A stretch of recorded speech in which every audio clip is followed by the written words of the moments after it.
My name is Lila Mercer, and on my 42nd birthday, my father slapped me across the face in front of everyone.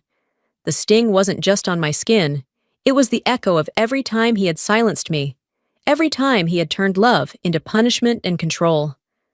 That night at his birthday table, with his handprint burning on my cheek, I realized this wasn't discipline, it was violence.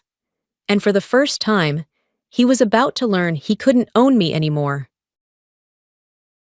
I can still recall the salt in the air drifting in through the restaurant windows, mingling with the buttery scent of garlic from the seafood just placed on the table. The white tablecloth gleamed under the candles, a perfect stage for what was meant to be a celebration. For a moment, it looked like a portrait of family harmony, until his hand cut through the air and struck me across the face. It happened because I had leaned toward my mother and gently reminded her about the bread she'd left in the oven. Just a soft note, no edge in my voice.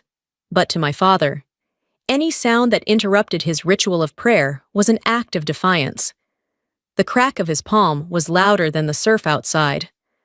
The entire room froze in its wake. My mother dropped her spoon, red sauce blooming across the tablecloth like a wound. My brother jerked his hand from his mouth, where he'd been gnawing at a fingernail, shrinking instantly into silence. My cheek burned hot, but I straightened my spine, forcing my hand to wrap tightly around my water glass. I was 42 years old, a brigadier general in the U.S.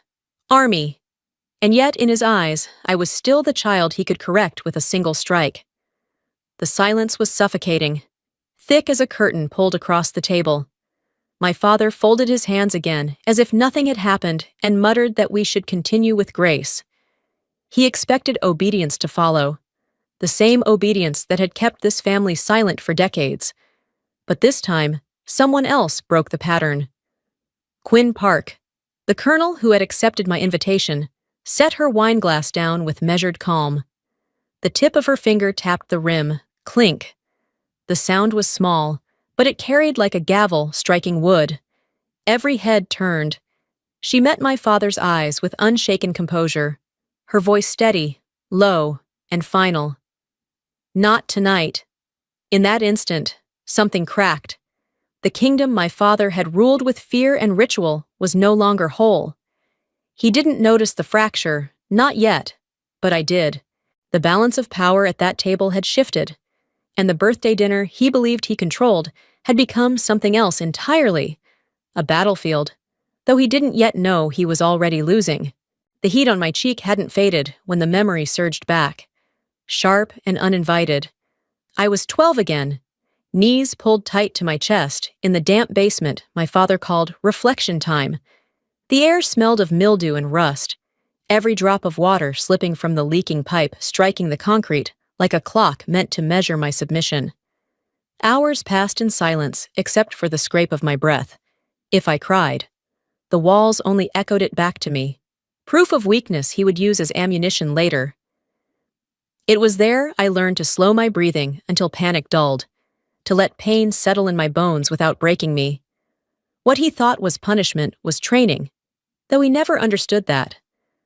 By the time I enlisted, I already knew how to endure beyond exhaustion. Long marches through the mud, endless drills, nights awake under freezing stars. Those were just another kind of basement. Only this time, endurance was no longer survival alone. It became the foundation of command. I wasn't the victim of those hours anymore. I used them, turned them into steel. And still, whenever I returned home, I felt the shadow of that basement pressing in. On the attic floor above, I kept a trunk hidden beneath old boxes and dusty holiday decorations. Inside lay the desert-stained uniform, photographs folded until the creases scarred the faces, and letters written in a code only I could understand. It was my secret archive, proof of a life he could never reach.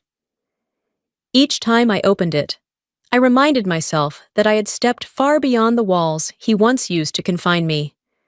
He believed those blows, those hours in the dark, had bent me to his will.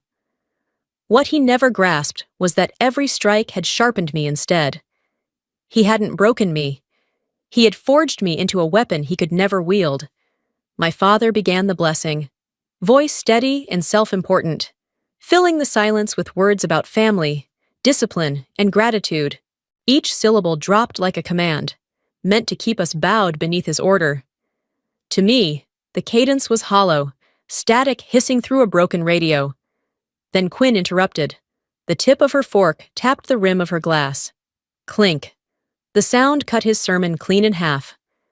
She lifted her gaze, cool and unwavering, and asked the question no one had dared to voice. Do you often strike your daughter before meals, or was tonight special? The metallic scrape of my brother's fork slipping from his hand filled the pause. My mother froze, spoon trembling between her fingers. My father gave a short, brittle laugh, the kind he used to mask his rage. It was correction, he said flatly. This family doesn't need outsiders meddling. Quinn placed her glass back on the table with deliberate calm. Her voice carried no heat, only certainty, as heavy as a verdict already written. Correction, I call it assault. The word split the air wider than his slap ever had.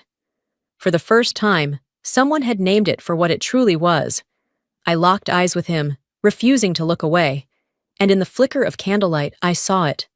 The slip of control he didn't recognize yet. He still thought this was his house, his rules, his kingdom. But from that moment forward, it was no longer just a family matter. It was law. And he was about to discover that his dominion ended where justice began. The blade glinted under candlelight as my father tightened his grip on the prime rib knife. He leaned toward me, voice a low hiss meant to slice just as clean. This is my house, my rules. No one tells me how to raise my children. The table fell into a suffocating stillness. My mother's head bent so low, her hair brushed the rim of her plate. Lips trembling, fingers clenched around a silver spoon until her knuckles whitened.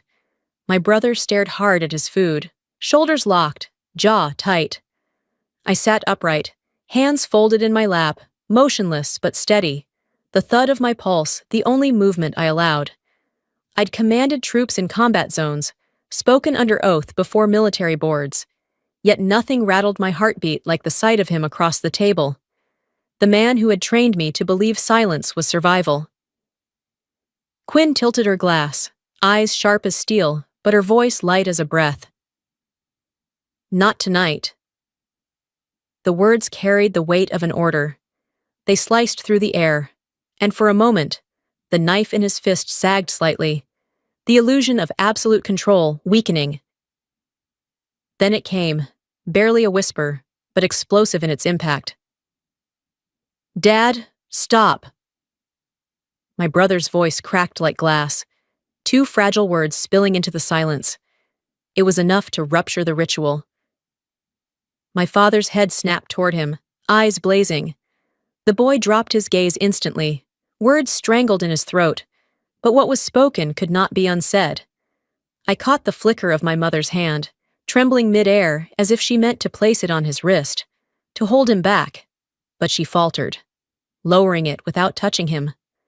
Her hesitation was more damning than any confession, years of paralysis crystallized in that single, aborted gesture. I met my father's glare and did not blink. In the quiet that followed, I felt the fortress he'd built around us shift. His reign was still in place, but a fissure had opened, and once a wall cracks, it never holds the same again. The next move wasn't mine. Quinn set a small black case on the table beside the cranberry sauce, her composure unbroken. With deliberate calm, she flicked it open. The gleam of military credentials caught the light, metal edges shining like another blade pointed at his illusion of authority. He snorted, the sound brittle, a laugh masking fury. You think a few pieces of paper give you the right to preach to me? She's my blood, my daughter. I'll discipline her as I see fit. Quinn's gaze never wavered. That isn't paper. That is law. And law doesn't vanish at your doorstep. The room vibrated with tension. Then my father's face twisted. He spat his trump card, voice thick with spite. I reported her. Stolen valor. I sent the files. You think I don't know she fabricated all of this? I stayed silent. I didn't need to answer. Quinn reached calmly into the case and drew out a sealed envelope. With precision, she unfolded the contents. My DD 214 discharge papers, my promotion orders to Brigadier General, signatures and official seals stamped in ink, evidence too heavy to deny. The color drained from his face, his smirk collapsing into something colder, weaker. Then came another sound, sharp as a hammer striking a coffin nail. My brother's glass slipped from his hand and shattered against the floor, shards scattering across the tile. Everyone flinched at the sudden noise, but its meaning was undeniable. Something had broken beyond repair. The air itself shifted. The table was no longer his throne, no longer the altar of fear where we bent our heads. It had become a tribunal. The credentials gleamed in the candlelight like evidence on display. Witnesses surrounded him, silent but present. His power was no longer unquestioned. It was on trial, and the verdict was already circling the room, waiting for its turn to be spoken. The air in the dining room thickened, heavy as if the ocean breeze outside had been shut away. The credential case still sat in plain view, its metallic insignia throwing cold light across my father's face. He gripped the prime rib knife tighter, knuckles trembling even as his stare tried to hold steady. Then came a sound I will never forget. Measured footsteps, leather soles striking hard tile in deliberate rhythm. Not the shuffle of waitstaff. This was different. This was official. My mother gasped softly, hands twisting her napkin until it nearly tore. My brother's eyes darted to mine, wide with panic. "They're really here?" he whispered. The door swung open, and 3 deputies filled the threshold, black jackets gleaming with polished badges. My father's color drained. He raised the knife instinctively, an old soldier's reflex to defend his territory. A voice broke the tension from across the table. A silver-haired man, one of my father's longtime friends, pushed back his chair. His stance was firm, voice gravelly with age, but steady with conviction. "I saw him strike her. Right here, at this table. I'll testify." The room erupted in silence, more deafening than noise. My father's face turned crimson, rage trembling through his jaw. "You dare betray me?" he snapped. But the veteran's calm stare did not waver. He was no longer afraid. The knife slipped from my father's grip, clattering against a plate, the metallic clang echoing through the stunned room. He shot to his feet so fast the chair toppled backward, rattling the table. My mother's spoon slid from her hand, sauce streaking the pristine tablecloth in a red smear that ruined the illusion of order and tradition. The picture of the perfect family lay shredded before everyone's eyes. I sat unmoving, breath slow and measured. I didn't need to speak. Justice had stepped across the threshold on its own. One deputy advanced, his voice clipped and formal, like the striking of a gavel. "You are under arrest for the assault of a United States general." The words landed like a verdict already passed. The room froze. All I heard was my own heartbeat, not with fear, but with the steady thrum of a reckoning long overdue. My father lunged, voice breaking into a growl. "She's mine! My blood! My child! No one takes her from me!" The declaration rattled off the walls, empty and desperate. My brother's head snapped up, his eyes locking on our father, with a look that held more disbelief than fear. It was as if he finally saw the man for what he truly was. The deputies seized my father's arms, his struggles clumsy, stripped of the authority he once wielded. The fight looked less like defiance and more like flailing. Then came the sound that ended it, the sharp sakho, metallic click of handcuffs snapping shut. The noise reverberated like the period at the end of a sentence, written across decades of silence. My mother buried her face in her hands, shoulders shaking uncontrollably. My brother shoved his chair back, the screech of wood against tile screeching through the room like the last groan of a collapsing house. As the deputies pulled him toward the door, he turned back. His eyes, for the first time, weren't blazing with fury. They were wide, brimming with fear. His protests stumbled into incoherent denials, swallowed by the heavy march of boots on tile. The door slammed shut behind them, And what followed was a silence I had never known in that house. Not the suffocating silence of control, but the hollow quiet that comes after ruin. It was the silence of collapse, the silence left in the wake of an empire finally fallen. The headlines arrived faster than I could brace myself. Community leader arrested at his own birthday dinner, reporters called, but I answered none of them. Outwardly, I stayed silent, but inside, I knew the storm had only begun. When the trial opened, I slipped into the back row. My uniform stayed at home.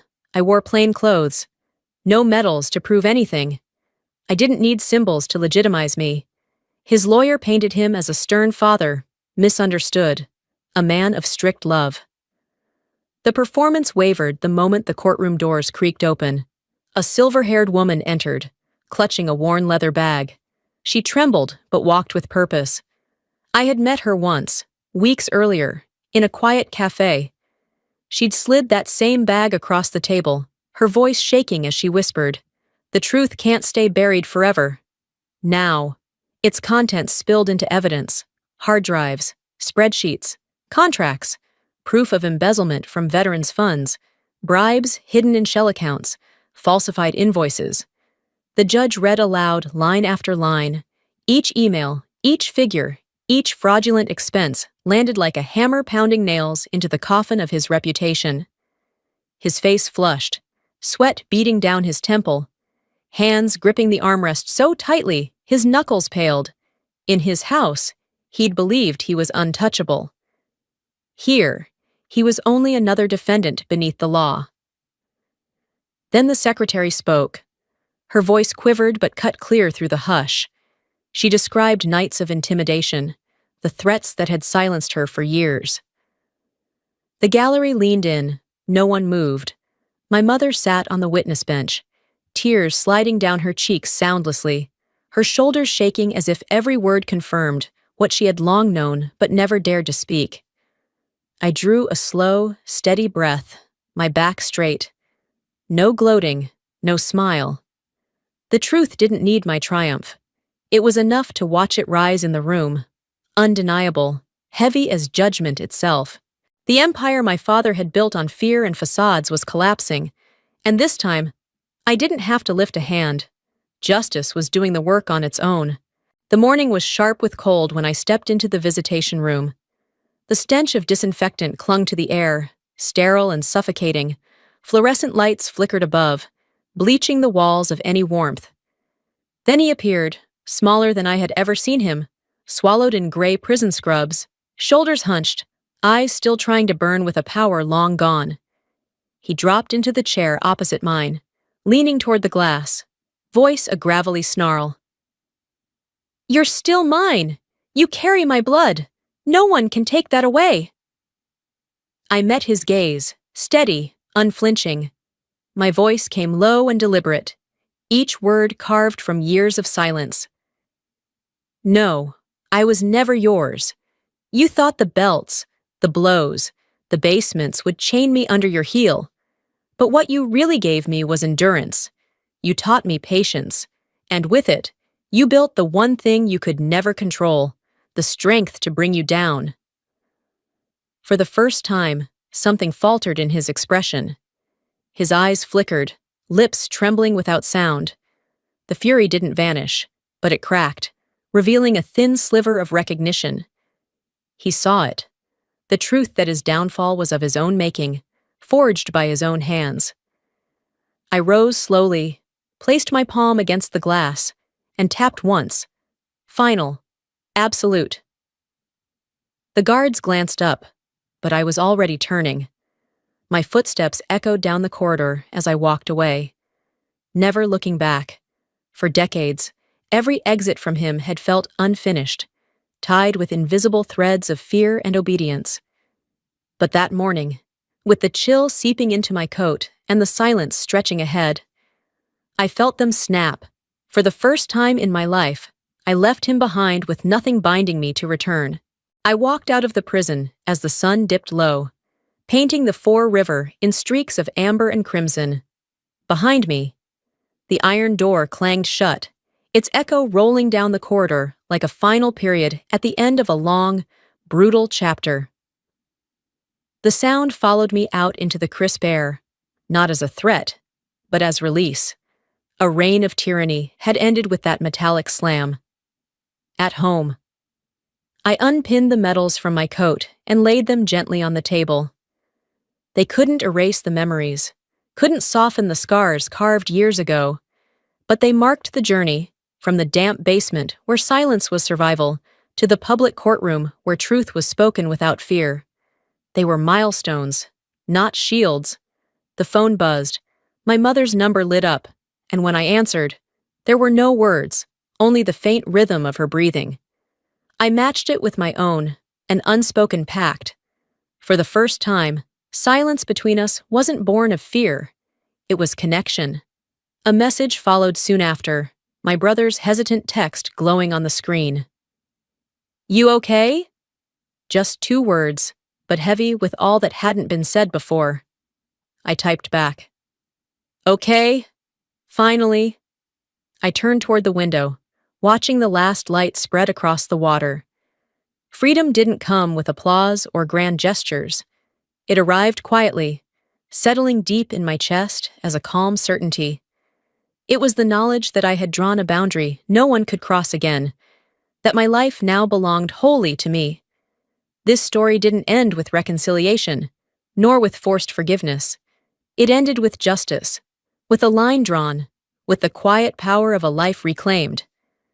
For the first time, my future stretched open, unbound and unclaimed by anyone but me.